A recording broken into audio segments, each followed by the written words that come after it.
US President Joe Biden said he hopes to have a ceasefire in the Israel Hamas conflict in Gaza by next Monday. This comes at a time when Hamas and Israel are closing in on a deal during negotiations in Qatar, which also aim to broker the release of hostages.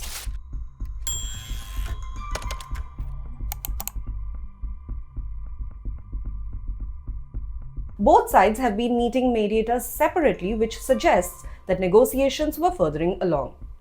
Meanwhile, President Biden reportedly said, and I quote, "My national security advisor tells me that we are close. We are close. We are not done yet.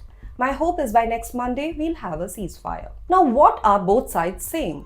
After meeting Qatari Emir, the head of Hamas said his group had embraced mediators' efforts to find an end to the war. They also accused Israel of stalling while Gazans die under siege. Israel's Prime Minister Benjamin Netanyahu said Israel was ready for a deal, but he reiterated that it was now up to Hamas to drop the demands he described as outlandish. Earlier, an Israeli working delegation made up of staff from the military and the Mossad spy agency were tasked to support negotiations in Qatar. Its mission included vetting proposed Palestinian militants that Hamas wants freed as part of a hostage release deal.